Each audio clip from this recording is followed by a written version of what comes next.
Oh. You have the tall chair. Songs from the Bridget chair. Alright, we're gonna have to... Someone will have to keep an eye behind me to make sure that nothing ever goes wrong with that thing. I'll keep watching. Alright. God. I mean, we're bantering. Hi, everybody. Hey, everyone. How's it going? How's it going? I mean, it's going pretty well. Oh, that is a picture of some puppies that the audience cannot see. Oh, can I see? Oh, It's babies. Waffles. Waffles. Waffles is such a fun name for a dog. That's That's gonna adorable. be such a fucking different dynamic for this podcast. Oh, sure. It's gonna feel way different. We're just gonna all be looking at each other the whole time. Actually having a conversation. It's I don't know if I'm prepared for it as the host. That's the fucked up part. It'll be fine. As the person that generally keeps things going, but It's like cat hairs on the mic. There we go. Wait. because of Ziggy's favorite activity. Yeah, Romeo gets the microphone. That'll do it. And unplugging it. I'm sure he misses it. No, He likes the weird grating on it. Yeah, It it's good feels for odd on scratchies. his body. I know. Speaking of weird creatures, we got a dog underneath the table in the center of us who's just a fucking time. This is the time bomb under the table that fucking Hitchcock is talking about. Just like gonna freak out and start barking at any moment. Yeah. At a time unknown to us. All it takes is one of us to get like incredibly heated and like in a single moment, and then bam, it happens. Yeah, she's gonna go. Put your phone down. Phone down. I'm looking up the connections because it was on my other computer I normally record on. What we've used connected by cast or crew, deciding the next film. That's the gist. Put it on the list. We had half of the stem going there, Yeah. not the entirety. Yeah. But yeah, how have Well, y'all been?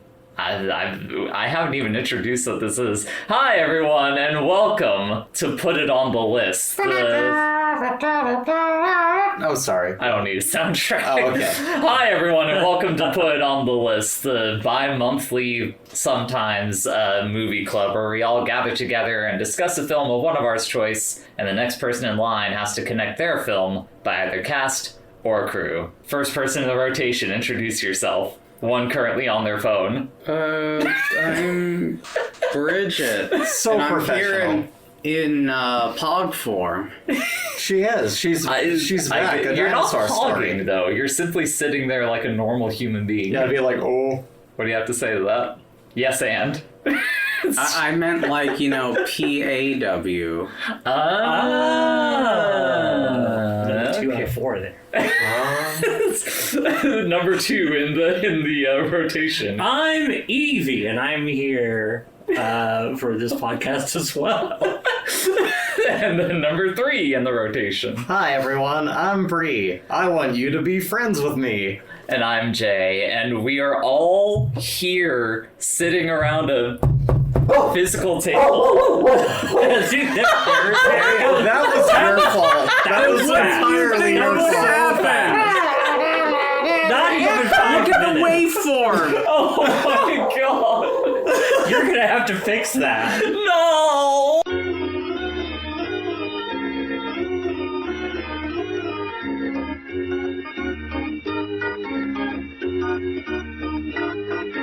Basically, I had to lick my foot so that she could get that'll her work. stem. I will not knock on the table this time when I say it, but we are here around a physical table with all 4 of us for once. Just trust us that there's a table here. Yeah, junk ass card table. Imagine there's a table that I did not knock on and the dog started barking immediately like someone was at the door. The last time on Put on the List, Bri, you had us watch Jet Li's The One. I sure did. Which was certainly a time. It was a time. And I sent us over to Baz Luhrmann's Baz Luhrmann's William Shakespeare's Romeo and plus Juliet. Is it phrased as Romeo Juliet? I think it's just Romeo and Juliet. It's like Hunter x Hunter. You don't stylized say as the once. X, you know. Yeah. But it's more fun to say Romeo plus Juliet. It is more fun to say. However, before we get to all that, How's everyone doing? Who wants to talk about the last couple of weeks? Gosh. Or days, more so, I guess. I just went to a really gay social hangout with like our really cool neighbors who have become friends of mine. I had a wonderful, wonderful time dancing and getting messed up on mocktails. And just being me. How messed up can you even get on mocktails? You forget I have a sugar sensitivity. Oh, I felt yucky. Is that what sent you into the panic attack thing? Yeah, probably was, because we had sorry. sugar earlier, so I didn't think about it. But I had one drink and I was like, oh no. But other than that, it was fun. It was really good. We had a wonderful time. And just I watched my friend DJ, and it was just really great. Ice cream is so fucking good. Before Bri went to her social thing, we all went to a local ice cream place. Yeah. Or just Japanese dessert place in general. Yeah. And had delicious desserts. Yeah, you and Bridget tried out something called bingsu, which is it's shaved milk ice. Yeah. And at the very least, yours looked really fucking good as someone who's... I think Bridget's a good team. No, yeah, I would fuck up either of those. I think I want to try that next time. What all was on yours? I know it was the ube ice cream on top. Ube and almond? Almond, Yeah. coconut, and Yeah, red bean. the sweet red bean. The break in there for me is the coconut, because I'm not a coconut person. I don't like coconut flavored things, but I do like coconut itself. I like everything to do with coconut. I'm a coconut slut. A coca slut, if you will. Actually, that sounds like I'm on coke. Never mind. Yeah.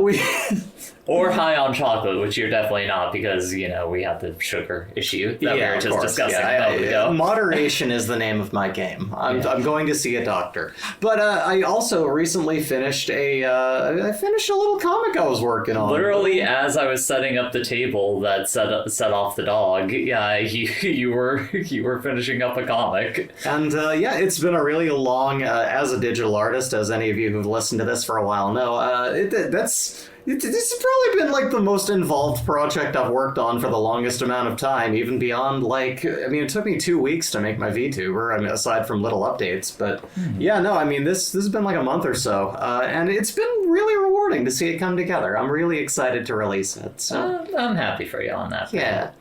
Evie, do you have anything you wanted to discuss in a recorded format?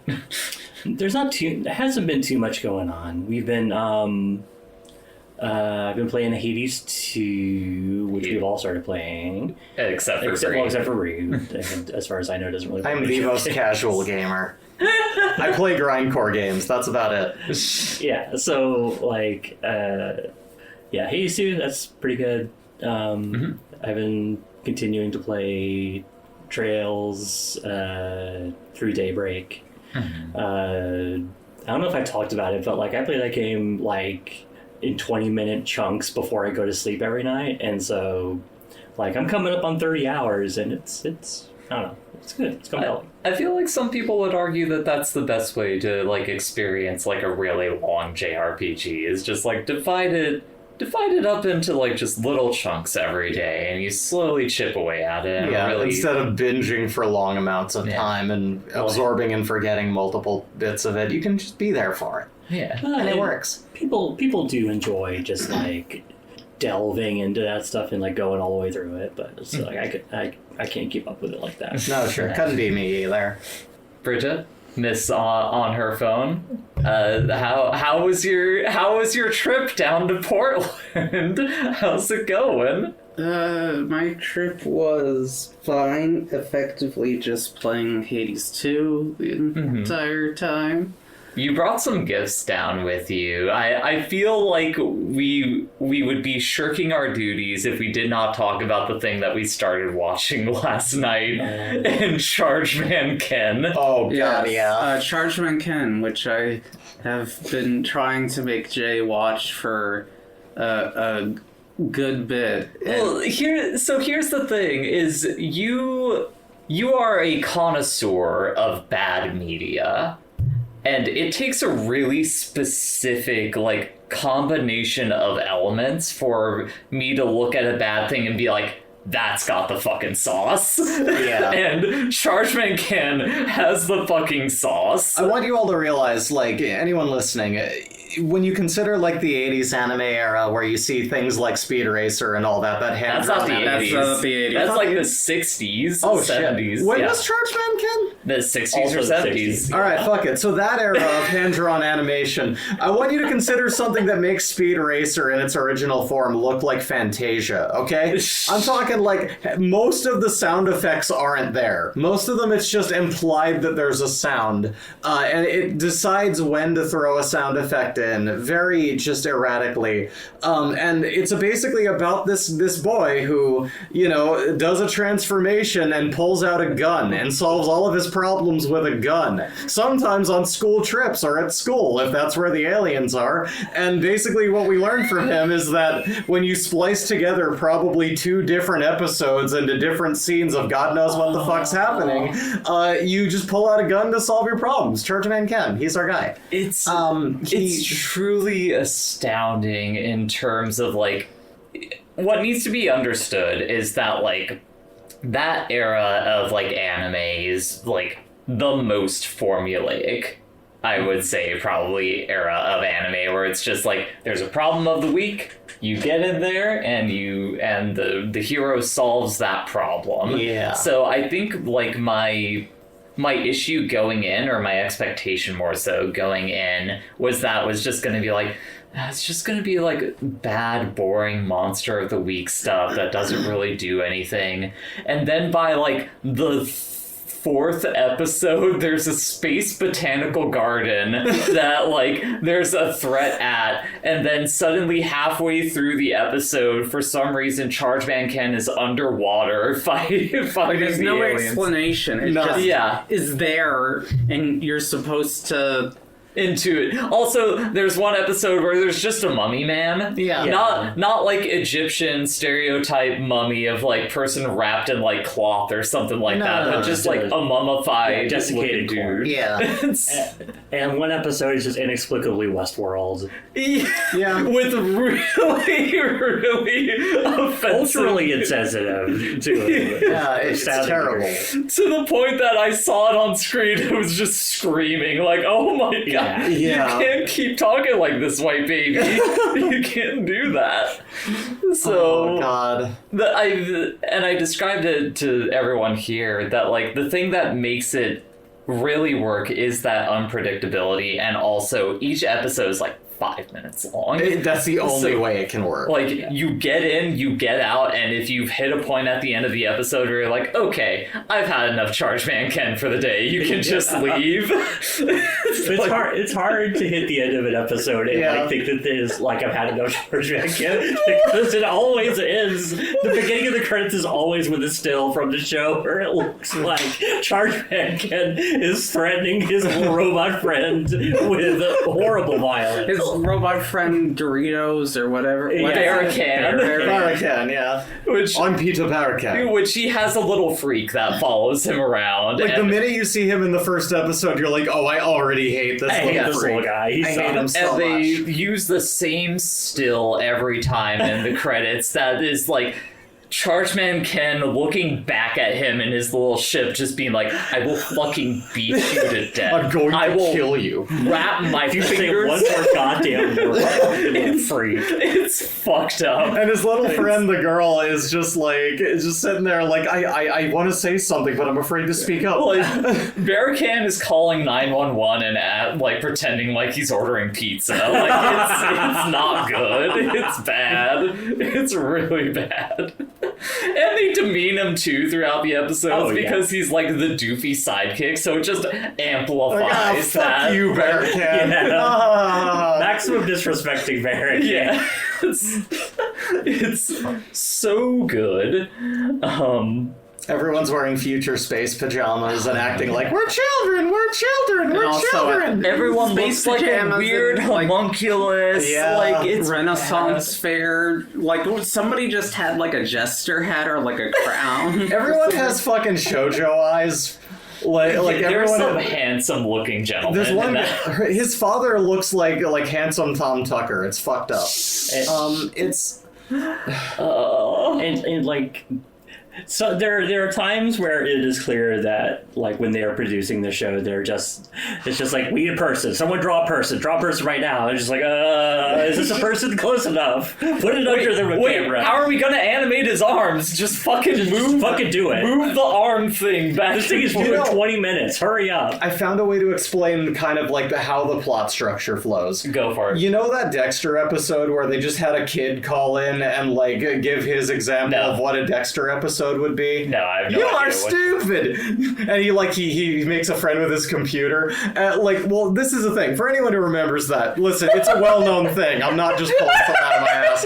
It feels like a child was just saying, like, okay, so Charge Man Ken, he flips around and then he has his suit on and he has his gun and he has a little sidekick and then the guys come in and they fight and then he's underwater and then he's shooting them with a gun and the botanical place is saved. Like the stream of consciousness of a fucking either an insane person or a child. Just no fucking, like, no one sat down and storyboarded this in a way that makes sense. Also, every other fucking scene has a hair in the cell, and you can't unsee it. It's so there. It's so... You could take a shot every time you see it and you would probably die. No, yeah, you'll die in the hospital if you make it to the hospital. You look like you had a thing to say, Evie. Yeah, there's one episode with the flesh-eating butterfly. Oh my god, there's an episode of flesh-eating butterfly. That was the part. Bridget, you need to stop tapping the table with your leg. You gotta sit back. The flesh-eating butterfly. Oh my lord. The flesh-eating butterflies that specifically are not made by the aliens, they're just revived because apparently 50 years ago we had a plague of flesh-eating butterflies. Butterflies that specifically only eat human cells. Yeah, What do the history books on that look like? Yeah, seriously. Well, unfortunately, that's like the lost era of history that's only passed along through folklore because all the historians had their cells eaten by the butterfly. Truly the second library of Alexandria. Came back from the brink. I guess on my side of things, probably the one notable thing that I've been doing that hasn't been mentioned is that I watched through all of Morrow since the last time. That is the bleakest show in the universe. We've already discussed it a lot in the household, but not on recording, but like watching that show immediately after Righteous Gemstones, which like Evie and I both agree that Righteous Gemstones, like, because the humans are, like, I guess you phrased it better. You might be able to, like... Yeah, so, like, the thing about the Righteous Gemstones, like, we thought it kind of, like, in terms of being, like, something that sent up, like, modern... evangelicalism and just like its marriage to like American state power and capital. Like it's sort of pulled its punches because the characters involved like.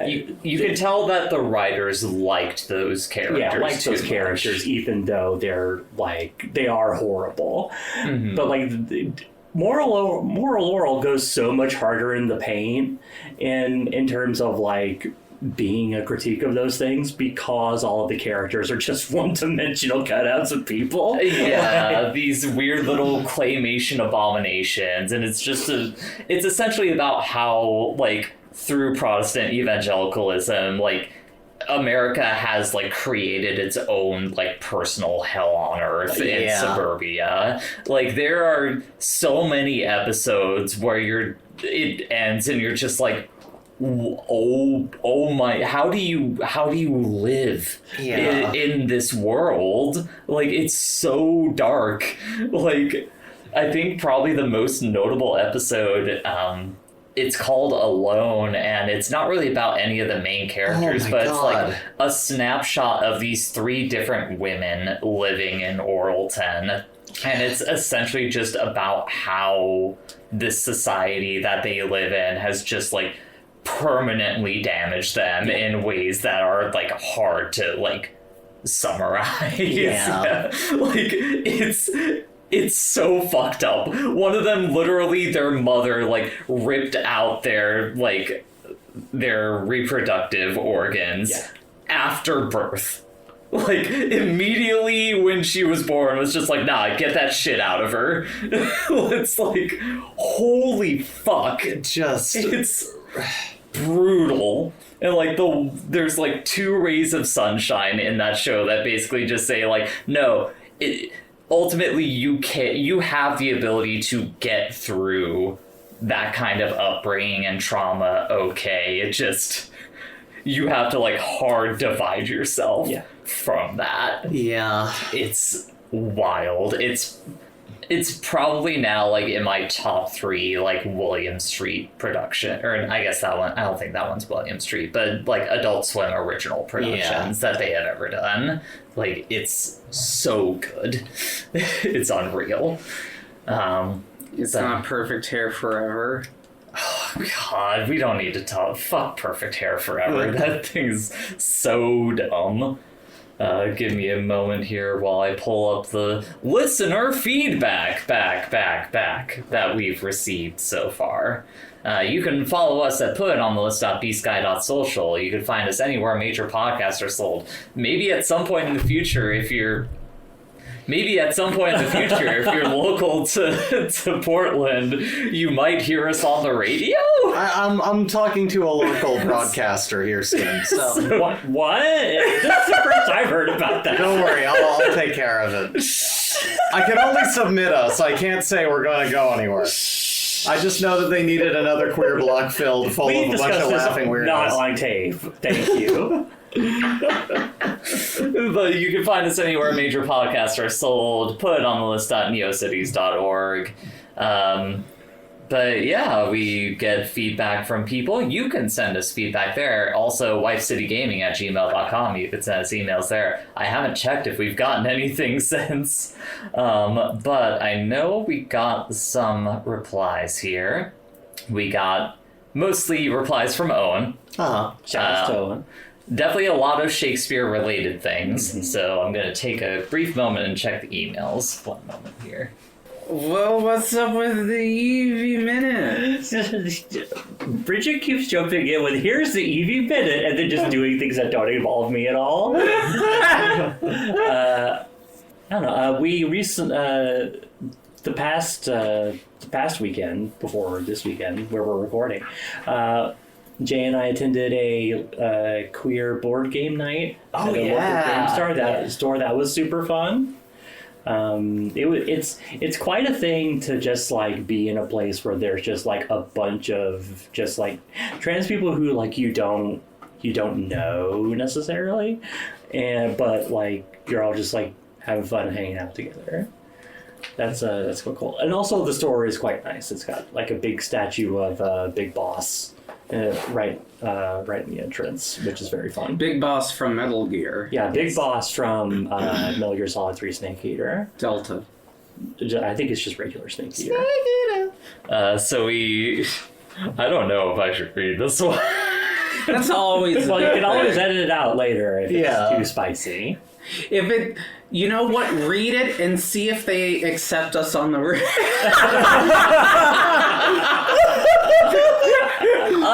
I mean, the start. I think the subject of this and the follow-up images that are sent along with it will probably get us not on the radio. Oh, we're not sending them this one. Go ahead. Owen sent us an email with the subject line, saluting those who expired on 9/11, and sends images of all of his grocery items that expired on September 11th. Oh, man. That's a good one, Owen. That's Thank awesome. you. And then the second half of this email is the thing that definitely should not be that we're That was the thing that you you mean the first part of the email wasn't the thing that you should. Where were you when my coleslaw went sour? This part is especially the part that we should not put into the recording, and I will definitely edit out. Sure. I will not be extending the same condolences to the pasty fash who got a surprise long distance tracheotomy meet in Utah. Fucker should have taken Wu-Tang's warning to heart. Hell yeah. Beautiful. It's true. He did not protect his neck. This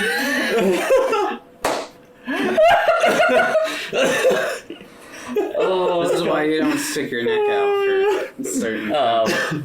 And then Owen sent a follow-up email with no subject line to it that says, in light of recent events, I will understand if you wish to skip over reading my last email or the podcast or redacted part of it. I below have put in my prediction for Bridget's choice of the next movie. Hopefully I've put enough line breaks so that you won't see it without having to scroll down, but I would ask that you keep it unread until the end of the Romeo and Juliet podcast so that it doesn't accidentally influence your choice. Okay.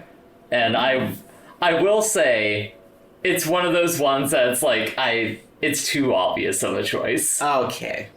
That's what I will... Is it Titus? Because I know it connects. No, that's going to come up in the posts that Owen replied with. So, first of all, Owen asks on Blue Sky, which, going on list.bluesky.social. You could send us questions there if you would like. Owen says... Have you seen any good live Shakespeare performances? I once saw an excellent Richard III that was played almost as a comedy with pratfalls and deliberate overacting right up at Bosworth Field, at which point it turned deathly serious. It was fantastic. I unfortunately have not really seen any like live Shakespeare. It's not a thing Shakespeare. It's something that I would like to like put on my like off the podcast list at some point, like seeing some Shakespeare. I'll say I haven't seen good. I've seen like snippets of it, and like I used to have a friend who thought she was an actress, and she would take me to see like performances by people she knew, and I did see a couple snippets of like scenes of Shakespeare that we'll get into it as we talk about the film, but I was reminded of. But not good Shakespeare, not like full Shakespearean things. I don't have 6 hours to listen to a language I half understand, but it's, it's old English. I like the new English works better for me. I'm more accustomed to it. Evie, you haven't seen any? I saw one, like a community college where I used to live, put on a production of like one of his like lesser or like kind of lesser known plays. And that was fun. Like not really being familiar with it, I was able to follow along pretty well. But it was I have not seen a whole lot of like really, really good. Like good Shakespeare live. Yeah. Right. How about you, Bridget? Have you ever seen any good Shakespeare? No. Alright. Well, there's the answer. Next one from Owen.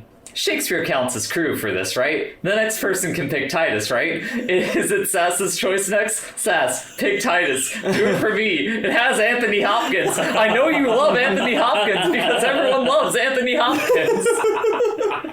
We love you, Owen. What do you have to say to that, Bridget? I don't know. Their video game output was not very good. Fox.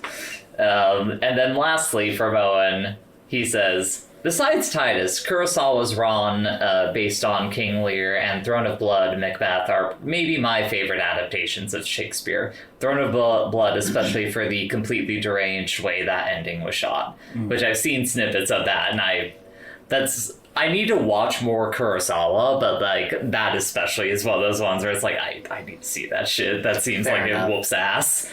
Sure. But yeah, I think that is it for the listener feedback from what I can see here.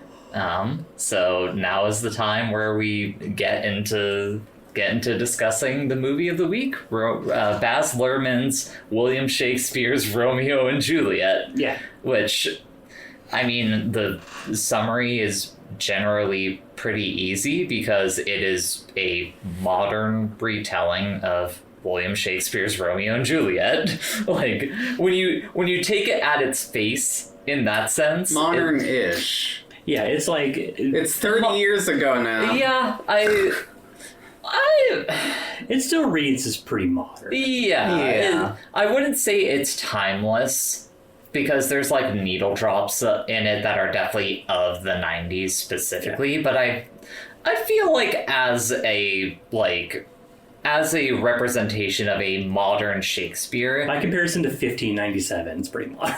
Yeah. Like, what about the Gonzo Romeo and Juliet show? Like, modern rich families never with watched neon-colored spiked hair and cars using guns for swords is pretty more modern. Yeah, like, literally the only thing that's missing from that movie is, like, modern cell phones. Yeah. Like, that is the only thing that kind of separates it, because they would have to construct some kind of inconvenience around that for the letter to not make it to Romeo at the end, because Father Lawrence could have just called him on his phone and be like, hey, Romeo! I mean, I think that's the thing about it, is like saying that it's a modern retelling.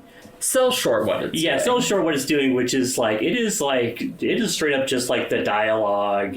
Like, it's clear that they were also like trying to translate like the stage direction in a lot of places. Oh yeah. Like, it is like it's a pretty faithful adaptation in terms of like, you know, taking what's on the page and putting it on. Yeah, basically drilling it down to everything that you need to understand what happens in Romeo and Juliet in that 2-hour space. Yeah, because you kind of bring up the stage direction, and the stage direction in some ways feeds into the editing of this movie, especially early on in it, because the first half hour of this movie feels like it is moving at 1,000,000 miles an hour. It's like the beginning of a 3D Sonic game.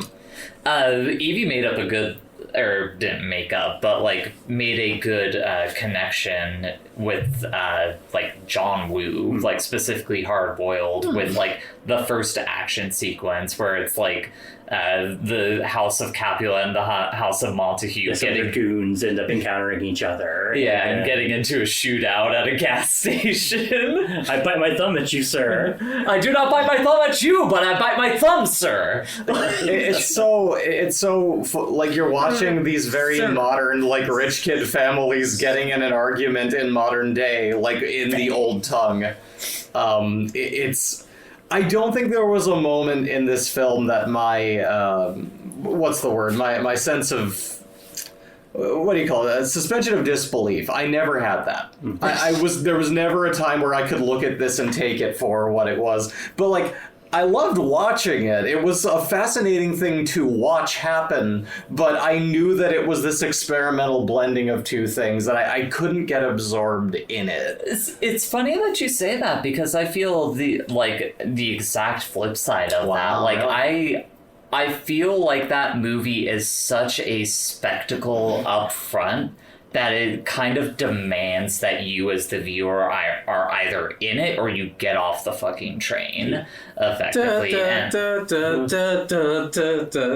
then it shows all the future scenes and it's so trying to pull you in that once it finally slows down and just gets into the general motions of how the tragedy unfolds from the romance, it's basically just doing Shakespeare at that point, which it's both I would say a fault of the movie and something that is kind of admirable about it, is that it's campy about it, but it's campy in a way where it's no, it's fucking Shakespeare. We gotta fucking be big about it because it's Shakespeare, but it doesn't stick to being as big as that opening act is. I haven't read Romeo and Juliet since middle school when we were assigned it, and I have to ask, because I forget, where was the part in that play where Romeo gets fucked up on designer drugs and gets lost staring at fish?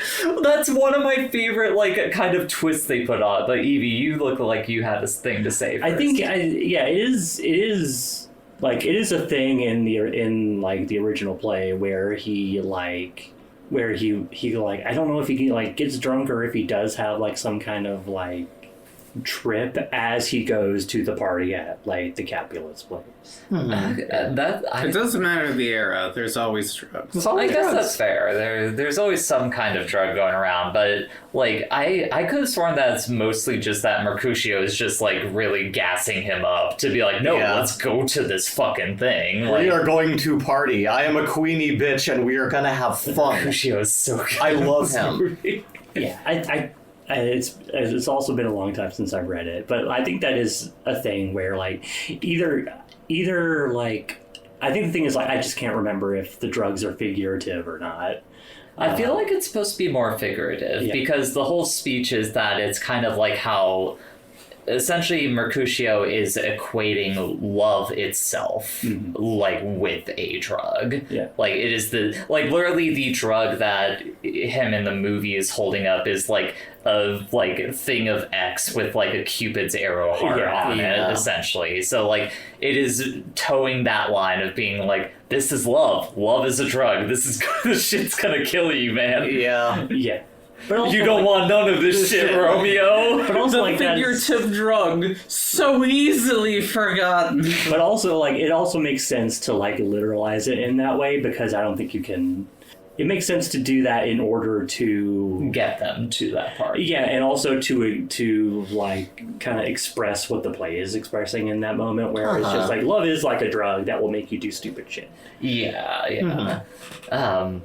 Trying to remember how we got to that part, but like no, it's pretty. I feel like it's pretty faithful from what I remember, which like I think that in and of itself is a strength of the movie. Is like even if it isn't being by the beat, like in every single inch of it, faithful to Romeo and Juliet, everyone knows enough of that play that like. You watch it and you're like, yeah, that's how it goes. Yeah, that's the like, scene, Yeah, that's the thing. And it does, especially in that opening segment, it does feel like there are some, like, there are some, like, moves in how the movie is made, where it is, like, there's a tension between how Baz Luhrmann wants to do a version of Romeo and Juliet and how Baz Luhrmann is trying to make a faithful adaptation of any Shakespearean play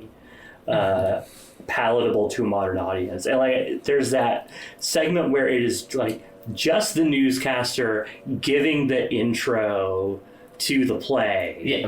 Essentially playing the role of the Greek chorus. Yeah. And then immediately there's like it's like the trailer for the movie that you're watching plays directly after that with the same dialogue. And it's like I feel like that repetition wouldn't happen unless like someone while making the movie determined we need to really drill home who these people are and like who the cast of characters are, the dramatis personae, because otherwise people are going to be lost as soon as we get in there, and then like we're going to lose them with the antiquated way of speaking. That's like it was to the point like this was my first time watching it. I was wondering if like I had downloaded or if I had attained a copy of the movie that was like some weird like director's cut or something like that, like something that was not the proper version of the movie. Bridget, is that just how the movie normally is? Okay, for sure.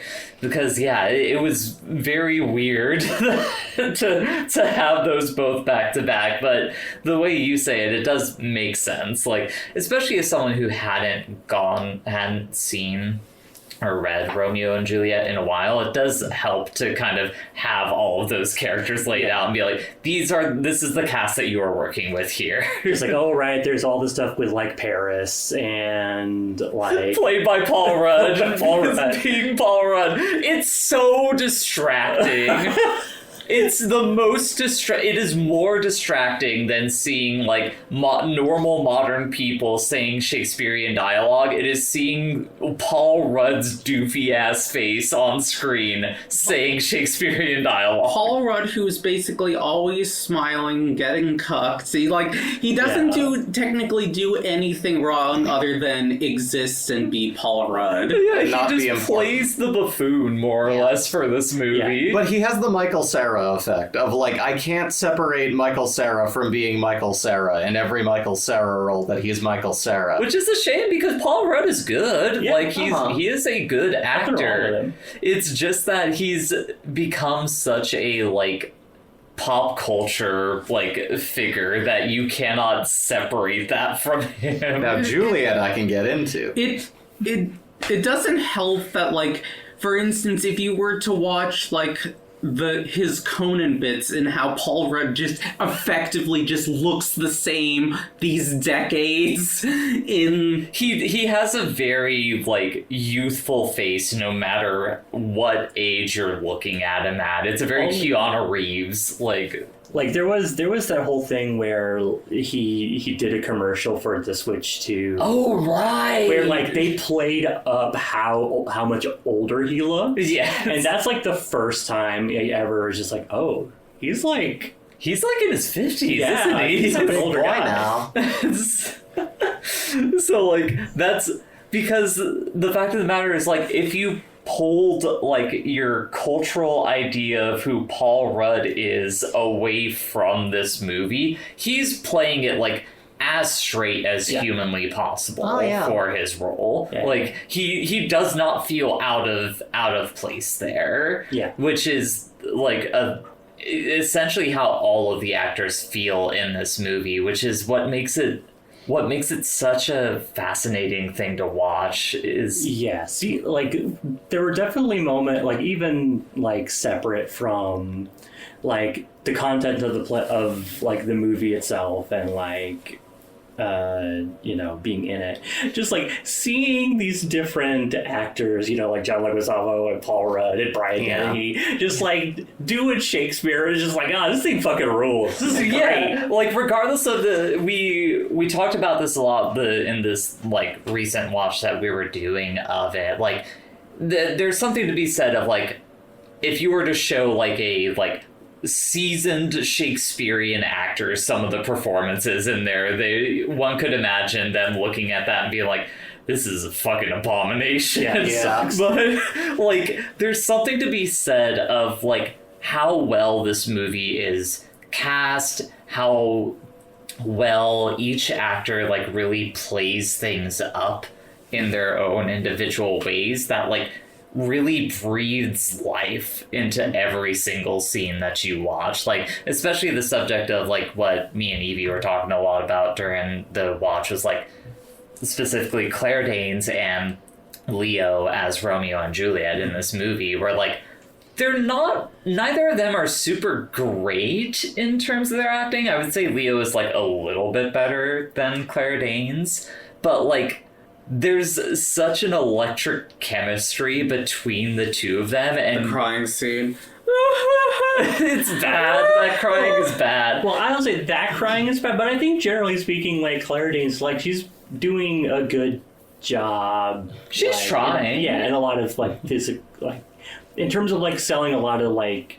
I think a thing about this movie is that the performances are doing a lot of heavy lifting to make up for the fact that like the dialogue is in 1597 English. Yeah. Yes, there's a lot of physical acting to make up for like the ways that you just don't, as we are modern human beings, like we don't understand how you emphasize the way that Shakespeare like originally intended that dialogue.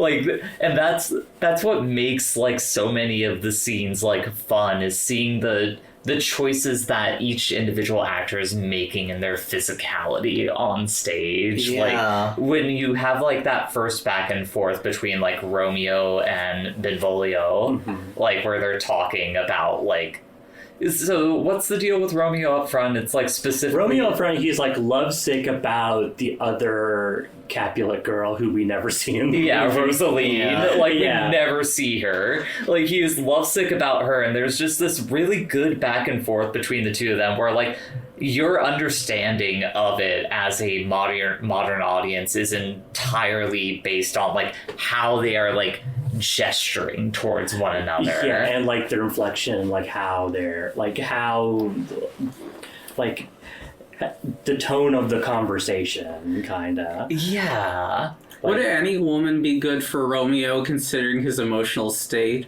What do you mean? Like, would he just take anybody who looks like... I don't think that's supposed... Like, the whole point of it is just, like, it was this beautiful flash of a moment. Like, that's the thing with the star-crossed lovers thing, is, like, the thing that, like, makes it click is just, like, you see someone and you feel an immediate spark with them. Like, a thing that cannot be, like, defined in any conversation or, like, just like physicality or something like that. It's just there. Yeah, and it's like if we checked in on them like 30 years later and they hadn't died, like maybe that wouldn't have turned out so great, but also that's not the point. Yeah, that's exactly the thing. Tis better to have loved than have lost. You know, it's better to instantly marry than to never. But soft, what soldier boy through thine window cranks? But yeah, like that. The way that the gas station thing at the beginning shakes out is like, you know, Benvolio coming out of the bathroom and trying to, you know, squash the beef between the two factions, and then Tybalt comes out and he has this monologue about how it's just like. Peace. I hate the word. Yeah, like, I'm the biggest hater. I'm a fucking asshole. And then he starts the fight. And, like, It's just like the opening of Zoolander. They die in a freak gasoline fight accident. I don't think anyone actually died. No, there's the one guy in the back of the Montague's car. Yeah, but he shows back up Yeah. later. Oh, does he? Yeah, he's the guy who's dressed as a Viking with like a scarf. Yeah. Oh, I didn't even He doesn't realize. get shot. He doesn't die or anything. Good medical care in modern Old England. But yeah, it's... So now I remember. So we had started from there because of the connection. Like, watching it the second time, Evie, you had connected it to Hard Boiled, specifically by John Woo. And, like, yeah, like, the action direction in that scene is, like, so fucking manic and all over the place that it just, it harkens. Yeah, it is like... Also, like, Tybalt is shoot dodging and, like... Spinning guns everywhere, and, like, he's on his knees and, like, changing out attachments on his guns. Ripping his jacket off. Like, I think that's another reason I get, like, the grind fiction vibe from this, is, like, it feels so Sonic. It feels so, like, when you see a gun that says sword, you think of, like, the truck that says gun. You know? Bridget, you were laughing to yourself about something over there. What were you thinking about? I was just thinking how fucked up it is that somehow the gasoline fight in Zoolander is more deadly than the opening fight to Romeo and Juliet. Also, I feel like there isn't a better time to bring this up than now, but, like, when we talk about just, like, the juxtaposition between, like, you know, the modern day stuff with the old script, it's the reason that I found it hard, I think, to get lost in it is the same reason that, like, when I see people acting in modern day, even if they're, like, moderately good actors, and, like, everyone in this film is amazing, it's just the play set, but when I watch people try to act out things from that long ago, you can't unsee the fact that modern day fuckos are doing this, like, old script, and it's, like, it's so distant, and I think that's why, like, it takes a truly great actor to act like live Shakespearean plays, because you need to take people to a place that, like, they are so alien to. Like, you need to make it believable and not look like a guy who's an orthodontist on Sundays but is also saying these lines that were written by someone who is not of this era.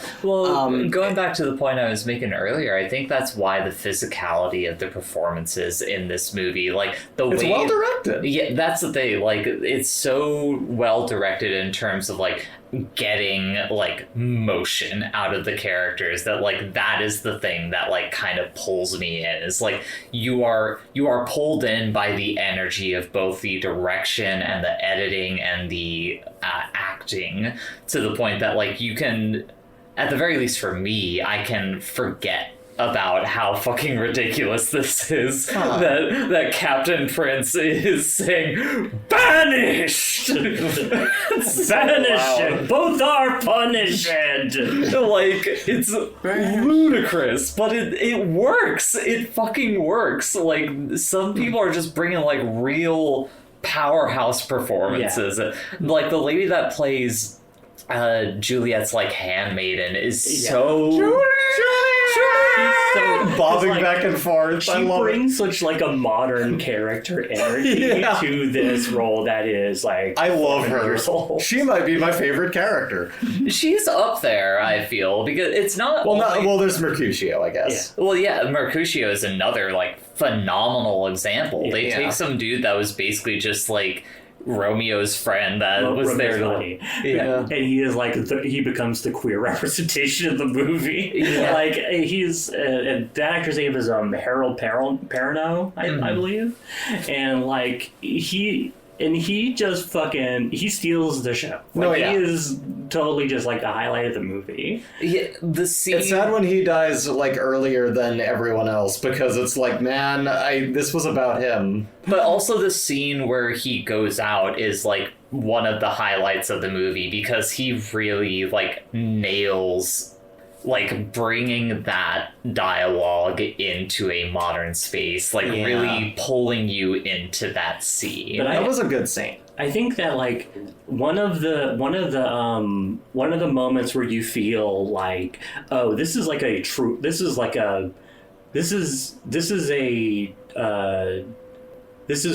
it like really kind of like, this is like a modern element in the play, is when Tybalt shows up and is like trying to call out Romeo and like gets Mercutio.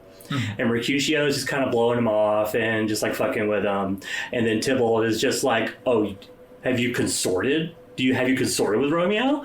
And like Tybalt takes that. That is when Mercutio stops fucking around. And he like, that is when like Tybalt hits a nerve. Is like the implication that there's something between Romeo and Mercutio, and it's just like where Mercutio is like, "Are you accusing me of fucking that kid?" Like it's just, and that's when it starts to get like more serious. Yeah, that's interesting. I hadn't considered like the movie itself is like very homoerotic.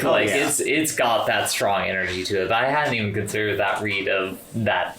The dynamic of those two, but like it's just the way he played, because like that scene starts with him on the beach like practicing his gunplay, right? Yes, like that whole scene plays out so fucking good. Like basically anytime they're at the beach is some of my favorite stuff in the movie, because you get all that stuff with Mercutio. You got that good scene where it's the nurses coming to pick up Romeo, and like Mercutio is like, you could tell that he is feeling away, like he's calling out to Romeo, and Romeo keeps going, and he's like pulls out the gun and just fires around, just like, fucking listen to me, dude. Hey, are we gonna see you at your father's house later? Yeah, like you are my friend. Like I'm trying. Like he really is the heart of the movie, and like pulling you in there and getting you invested, so that once he is the one that like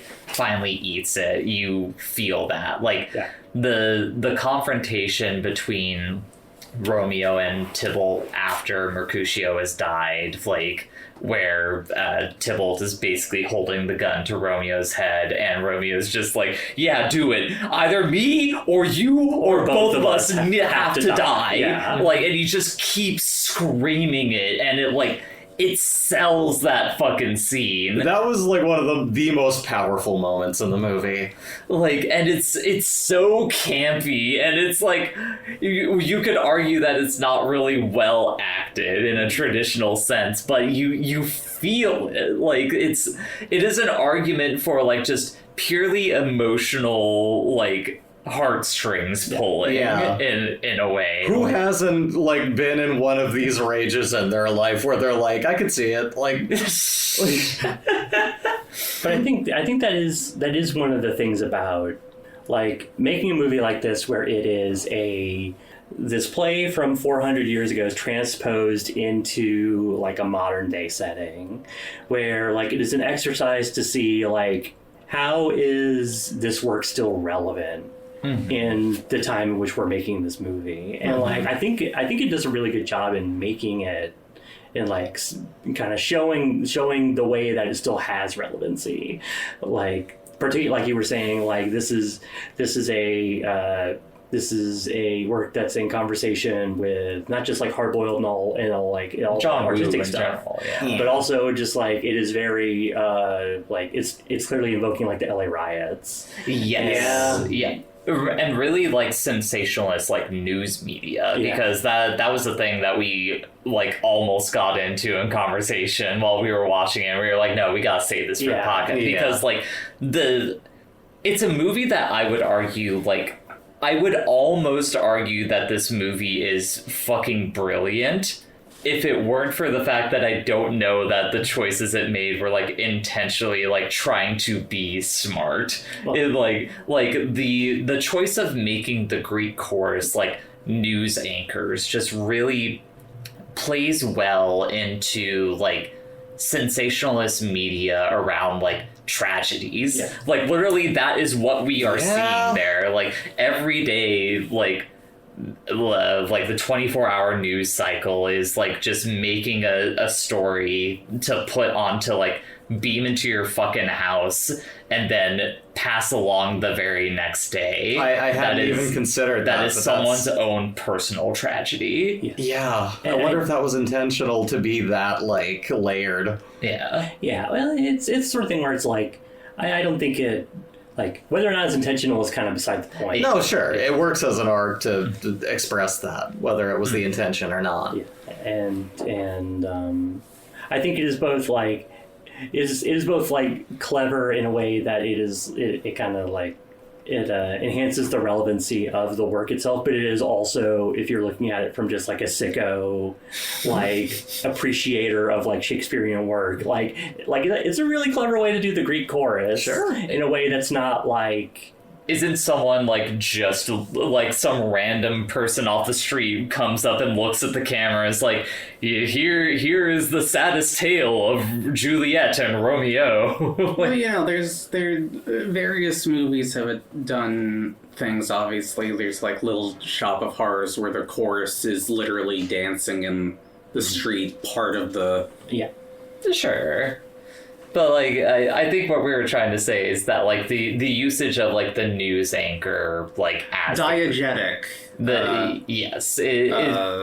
is another thing that like truly pulls you like into the story. Like it's not simply that it's like a news anchor, but the way it is framed in the film itself is you are like in a dark room watching this on a television. Yeah, it's like if this is on a television in the void, like kind of bringing you into it. Yeah, like that, the way that it is framed in that sense, like it is not new, like faux news anchor full screen. It is like you are literally watching this on a TV unfold, like that, as if you were literally you yourself were a person in that world of Romeo and Juliet. Like there is a layer of obfuscation in the like fiction there that that in and of itself is another thing to pull you into the world of it. Now, the things that, like, the things where it is, like, bringing elements that were in the play to the modern day that are, like, a little funnier are, like, all the various sacristans that they come in contact with, where it's just, like, here's like, a coat room for your guns. Like, they go to the pool hall, and there's just a guy there who is just like, if you don't have a ticket, I'm not giving you your gun back. Yes. There's that. I mean, the funniest one that got us all is just, like, the letter that Father Lawrence delivers to Romeo, where, like, it is... The name of the delivery service is post haste delivery, which that is funny in and of itself. But it's literally like a UPS driver like drops the letter off at your door, and like Romeo doesn't hear it because he's behind his trailer hitting rocks with a stick. I like to hit rocks with a stick. It's so funny. Which, like, that in and of itself is another layer of this movie that I deeply appreciate. Is like, I think it gets how funny and, like, catty Shakespeare is always trying to be. Like, Shakespeare's a little bit of a cunty bitch. Yeah. And there's a lot of fun wordplay still in like in like the various bits of dialogue. Yeah, like the scene with Mercutio eating it, like it has like, you see me tomorrow, I will be a great man. Yeah. They'll make worms meat of me. It's like, it's all it's beautiful. It works perfectly. They couldn't have slid the letter under his door, or even just like left it for him to get. Stick it to the door where the wind will definitely just blow it off. Yeah. So real. Well, it's also that just they left a note about it. They didn't even live the fucking, like, it sucks. Yeah, it's like actually trying to receive a fucking package. You wanna know who sucks? Balthazar. Balthazar sucks, goddamn. The perennial fuck-up Balthazar, who shows up to Juliet's funeral, sees it happening, and, like, can see the father, like, very much looking at him, like he's gonna, like, reach out to say something to him. Yeah, he's trying to communicate with him, and he's just like, no! I gotta go! I gotta go tell my man! Shout out to Pete Postlethwaite, who plays the father. He does such a good job for a role that is so functionary. Where it's just like, this is a man who exists because the plot has to happen. Yeah. Like, he's memorable in it. Yeah, he's very good. I think everyone in this movie is good in some respect. Before you go to... After coming from the Lost World, he is... Jurassic Park? Yeah, but like... The Lost World, yeah. He's the main he's the hunter in that. Oh! Not in the original, but Lost World. No, sure. I don't know that I've ever seen Lost World. I think I've seen that movie, like, once. And it was when I was very small. I've seen it a billion times. Next on the list. No, but I think he's like functionary. Like, she could do that to us. She could. He is like, he's the one who has to, like, of all the shots in the movie, he has to be the one who like looks into the camera and like says a bunch of shit about how in 24 hours the poison is going to stop working and you're going to wake up. Yeah. So we need to be sure that Romeo was there when we do that. Like, it's for some reason the father is researching a flower that can like put you to sleep. Well, you know, that's what friars were into back then. Yeah, I was gonna say, who doesn't have a hobby? Herbalism, all that kind of shit. Everything that I know about that I care about as a passion, I know some weird fucked up thing about it. Just because as you dig for info on your passions, you find this shit. And it's a fascinating thing to look into, especially since, despite being, you know, apparently in the 90s, it very much has a archaic idea of death, that you could be perceived that way when your pulse is still going. So it's, you know, it's very much still in that world. That's part of, like, the comedy and tragedy in when Romeo finally like reunites with Juliet at the end is like he's specifically talking about like, man, I don't get how you're dead when you still looks like you're so full of life. Meanwhile, she's like still, her eyes are like starting to open, and he's like, her eyes are open as he's taking them. No, I'm too teary-eyed and grief-stricken. I can't see shit. He's like, oh man, I mean, you're still beautiful, and that's nice, but I guess I gotta fucking kill myself. Wait, don't do it! Oh, fuck. Like, that's the thing. Literally, he takes the sip, and she's like, Romy.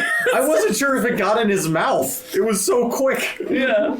But yeah, like, it is the specific rendition of Romeo and Juliet, like, really drives home, like, the fact that they are just, like, two like stupid teenagers, stupid kids who act rashly because like they don't see a way out of the situation that they're in. I too felt heartbreak at 16.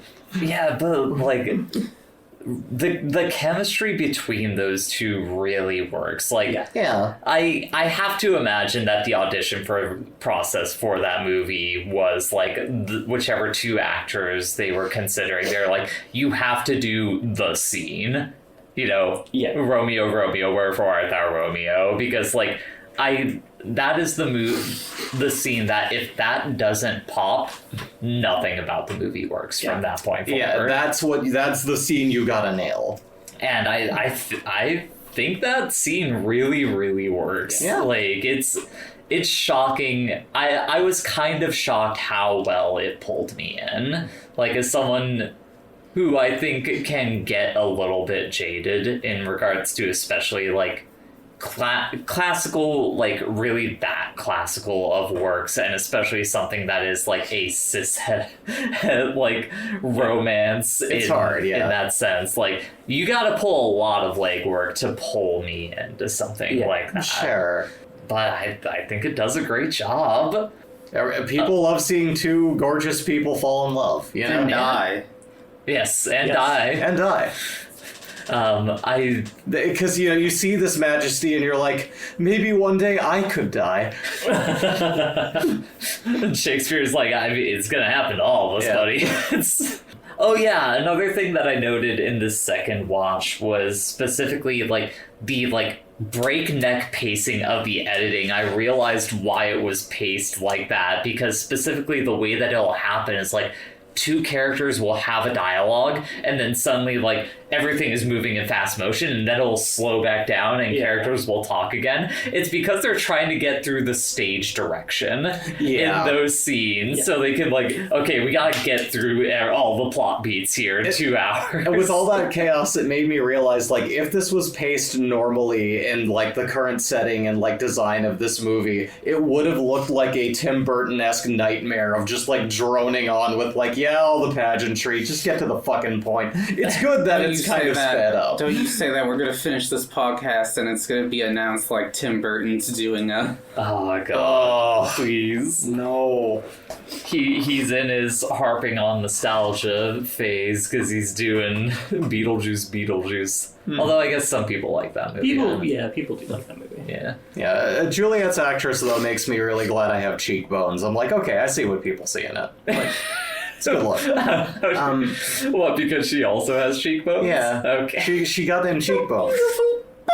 Pinch my cheeks! Yeah, I don't know how much more. This is officially going to be the shortest episode of the podcast we've ever done, because I don't think I have much else more to say about this movie. Jamie Kennedy jump scare in this movie. Oh my god. I mean, you want to talk about a bad path that Bridget could take us down. She could take us to Son of the Mask if she wanted to. Malibu's Most Wanted. I was. I think I would maybe get a kick out of Malibu's that one's Most still kind Wanted. of funny. It wouldn't be good, but like it would be preferable to Son of the Mask. I mean, like, look. Like, we found out that I can't watch Son of the Mask when we tried to do it recreationally. By the time he started transforming, I was like, fuck it, I'm out. And y'all told me afterward, like, you left at a great time. I don't think it was that. You left when the sperm seed. I think you tapped out, like, super when the early. CG sperm showed up. Yeah. I think him ripping off women's dresses and, like, being fucking, just being an asshole. I was like, I hate hold on. this. This isn't a podcast about Son of the Mask. No, we don't have to talk about Son of the Mask. But But I think the only other thing I have to mention is just like I found, because you've got this modern sense with all of this old script, I was also kind of filling in some words, some out loud, some to myself, so I wasn't interrupting the film too much. But like moments where you have like that sort of them talking together and like seeing each other in that best known moment of the play, where like while he's talking about how much he loves her, it's like he starts like shouting almost to the villa of just like and nothing will keep me from you, and he starts shouting out, and all I could think was, Romeo, thou art not a gangster, cool thy shit. Little things like that popped into my head. Oh, but the one part. Sorry, it is really good. It's a good scene. I was gonna go off on a different thing because the moment where like Bri and Jae is like, fetch me my long sword, starts reaching for a shotgun. For a shotgun. It's so good. Give me my shooting stick.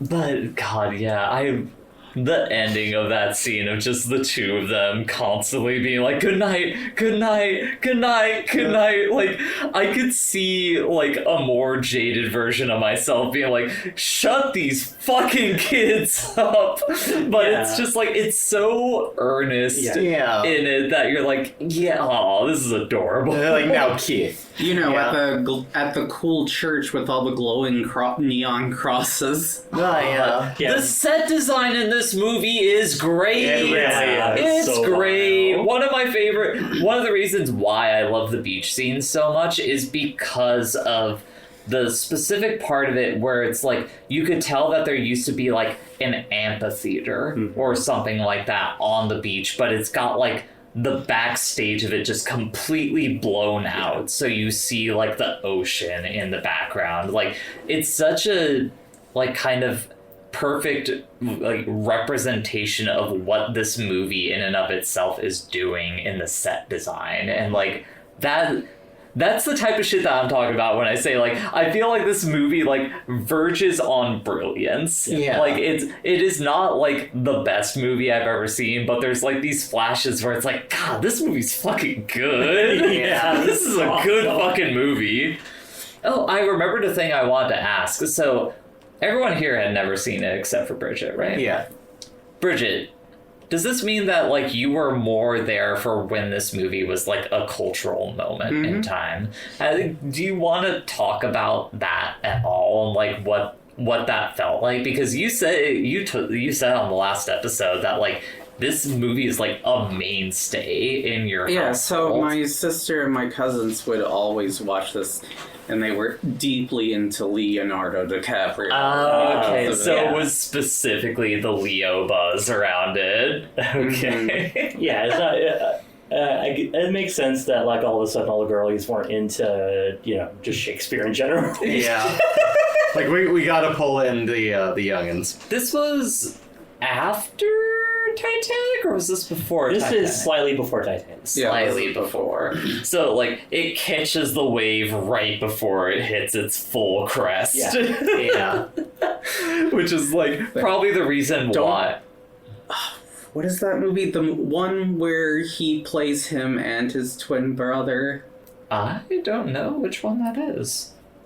I don't know. Is that like a What's Eating Gilbert Grape or something? No.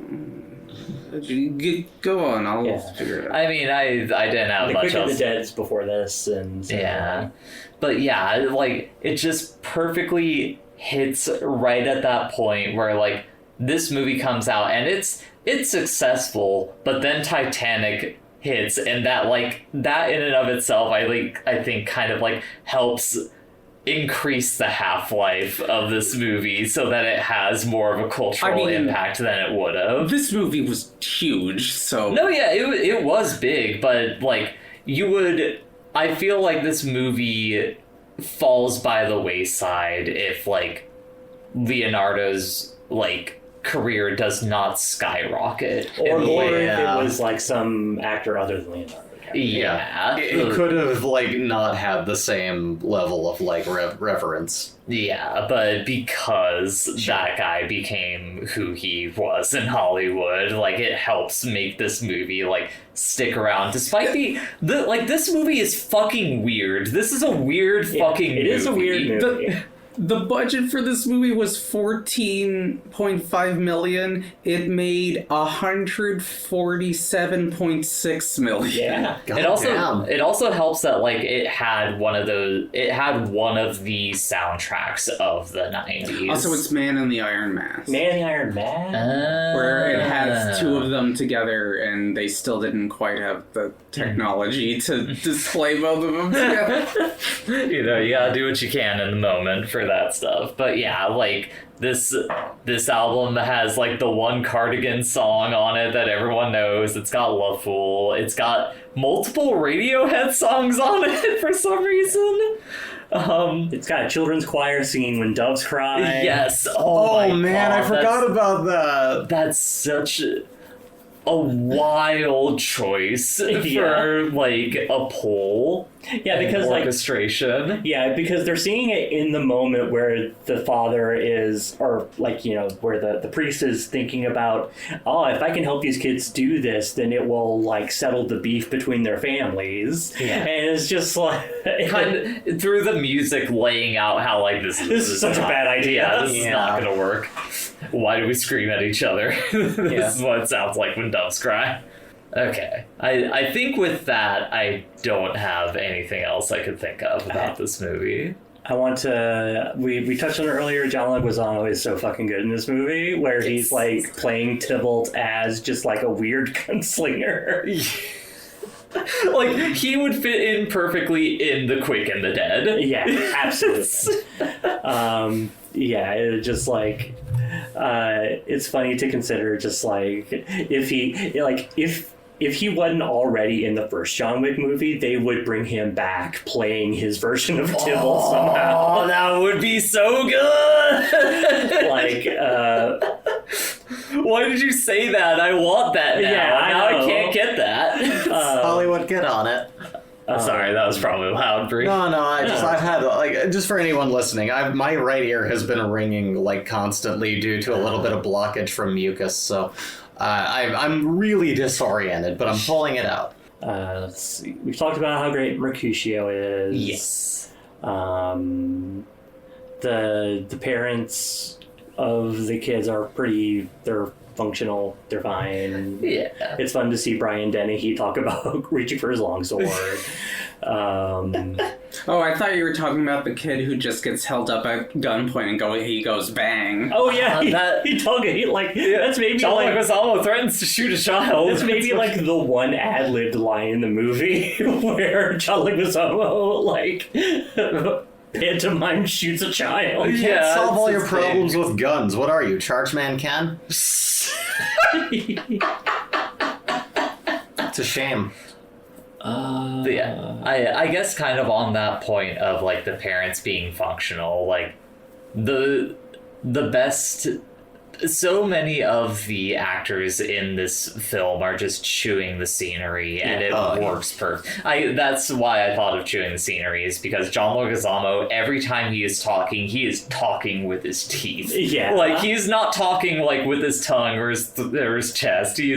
I hate peace. I hate the word. Like, it's so good. Yes, excellent. Yeah, and that's partially because he's also smoking a cigarette every time he's on screen. Yeah. Yeah. All right. I guess unless there's any other small like hits in there, like I'm up for final thoughts if y'all are. There's like a weird like miniature church or something where it's like there's like the Cristo Redentor on top of it somehow. Yeah, kind of going back to like the set design. It's weird. Like the movie is trying to be like an amalgamation of place. It's kind of like Bay Pig in the City, where it's like kind of. It's both Venice Beach and also Rio de Janeiro. But also like very like Miami, I would say, like coded. While like functionally being Italy. Yeah. With how Catholic the entire movie is. Yeah. And also like that's where the play is based in Florence, I think it is. That sounds right. Yeah. Yeah, I mean, I guess as the person who picked the movie, I don't know, my final thoughts. I'm very glad I finally got to see this movie. It's something that had always been like a piece of media that I was like aware of on the cultural periphery, but never really took part in. So I never knew what all the hubbub was around it. So to finally see it and like not just see it and experience it, but like get how there was a hubbub around it. Like, you watch that movie and you understand how that was like a fucking moment in the 90s for people. Like, I feel that was a good experience for me. Bri, final thoughts? I mean, gosh, like, I had never heard of this film, and, like, as y'all recall on the last episode, when you told us what it was, I was like, what? I can't wait to see this. And it really is that, like, even, I want to stress, even though I could not suspend disbelief, and I couldn't, like, fully get into it, like, for the full run of it, it is still brilliant. For what it is, the actors, like, really fucking bring it home. They're all really brilliant, and they all really just do an amazing job with what you can with this. Like, it's just more a fascinating... It's less of a story to get absorbed in and more of, like, just a fascination with how you made this, how you went in a lab and you mixed these things together, and watching the end result of it. It's just really, really fascinating to watch. And I could definitely see watching it again in the future. It's something that I'm going to sit with for a bit, like, as a film. It's just very weird, and I love how weird it is. For sure. Evie, final thoughts? This movie was really great. It's a ton of fun to watch. Mm-hmm. It makes me want to watch some more Shakespeare, honestly, like more in this like sort of transposed to like a modern like a setting or aesthetic sort of thing. I think It's not Shakespeare. Well, there's this show called Gone Kutzwo, which is an adaptation of The Count of Monte Cristo. But like, is that like a straight adaptation of The Count of Monte Cristo? No. Okay. So that's is it a gay adaptation? That's the thing. She's looking for a straight adaptation of Shakespearean plays. Yeah, I part of the thing that I enjoy about this movie is like it does sort of like I feel like it does a lot of like as we said before, it uses the acting to do a lot of heavy lifting and like kind of making up for how hard older English is to parse compared to nowadays. But like I do think that it does still like it still sort of treasures like the poetry of it. The poetry of it. Yeah, the romance of the sound of it. Yeah. Well, but also the literal poetry of it, because that was the thing that I don't think I really took... I don't really think I had appreciated about Shakespeare before watching this movie, but, like, you hear these actors say these lines, and at the very least they are enunciating things well enough in the Old English that you're really having the literal prose that Shakespeare was writing there, like singing through in it. Yeah, and so like and that's more what I want to investigate. But overall, yeah, this was a treat to watch. It was delightful. Bridget, final thoughts? Yeah, this is a movie I have seen many times in youth, so it's nice to revisit it. I still enjoy it. It's a breezy film to get through. Mm-hmm. Has lots of nice, memorable moments, and yeah, remember to check your mail. Oh, that's what I have pulled. Oh. I meant the movie. Speaking of remembering to check my mail, I have the email from Owen pulled up here from earlier. Right. Owen says, I think the next movie will be The Pest, starring John Leguizamo. And like I said, I think that's too easy for Bridget. I don't think she would do that. No. So, Bridget, you're the next up. So...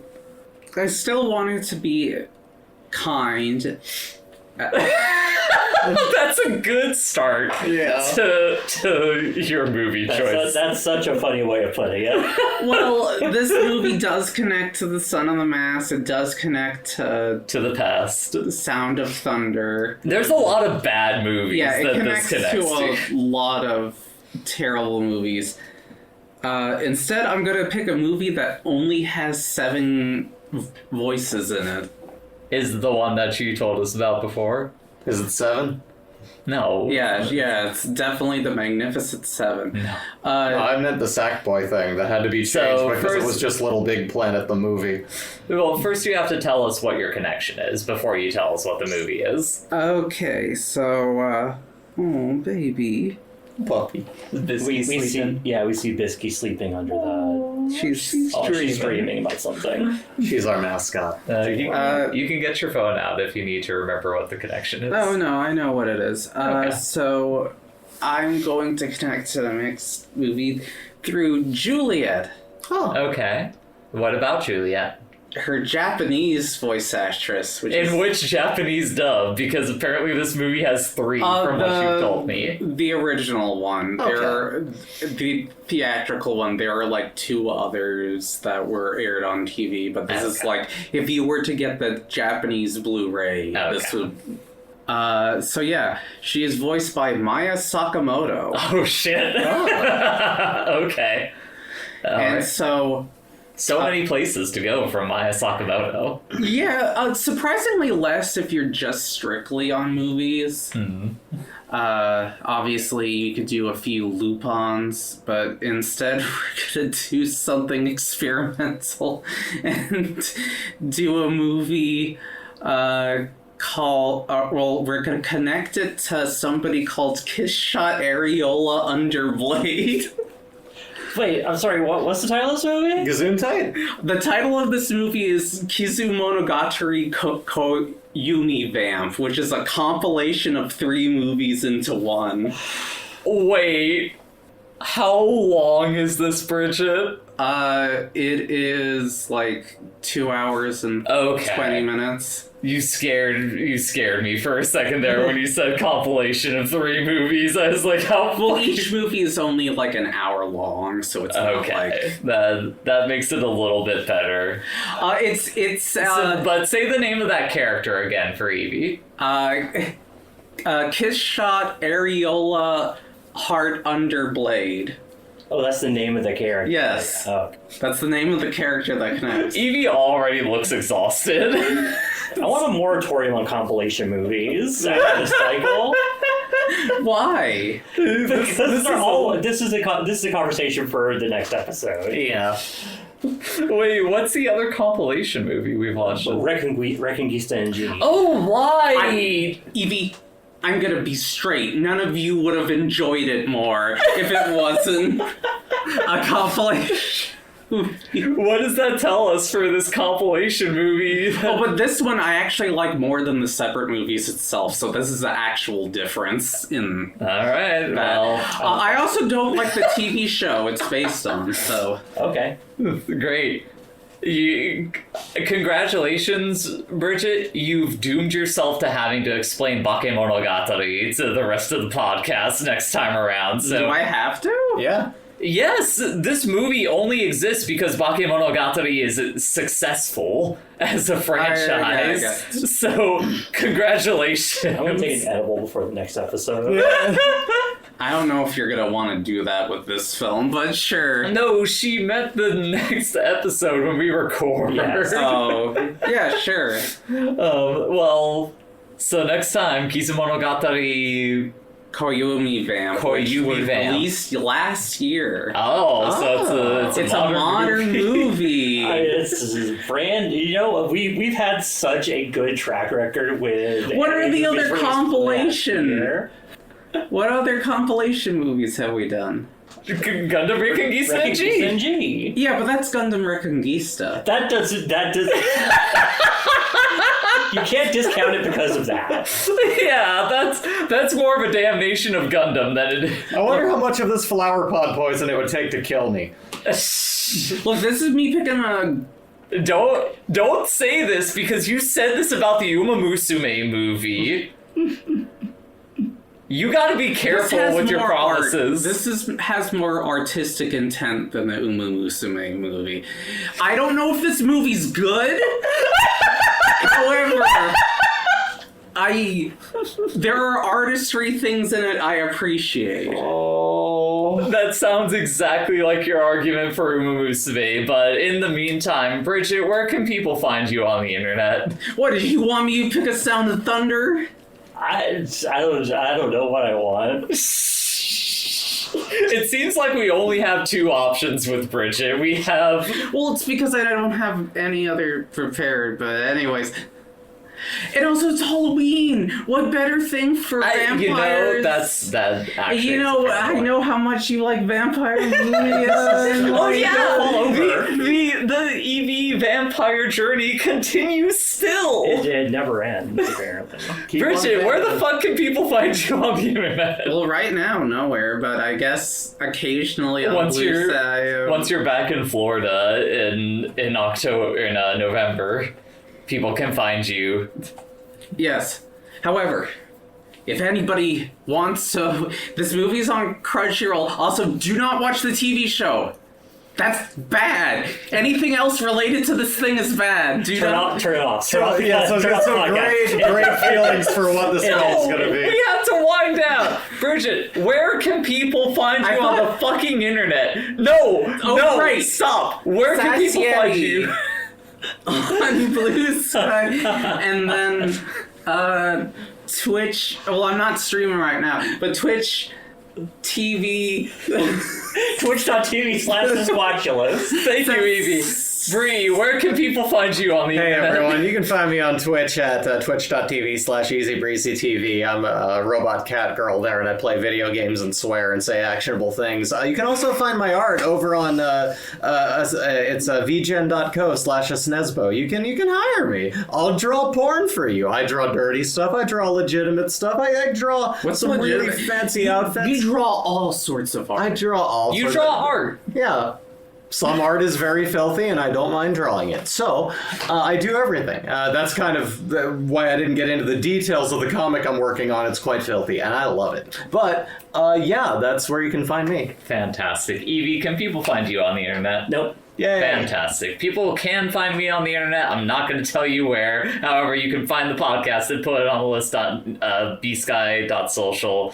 Put it on the list.neocities.org. Anywhere major podcasts are sold, you can find us. Send us questions, comments, concerns. Send us emails at wifecitygaming@gmail.com. Send us pictures of your pets. Share us with your friends, your family, people who enjoy a bunch of queer women yelling at each other about movies.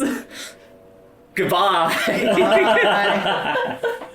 What we view's connected by cast or crew, deciding the next film, that's the gist. Put it on the list.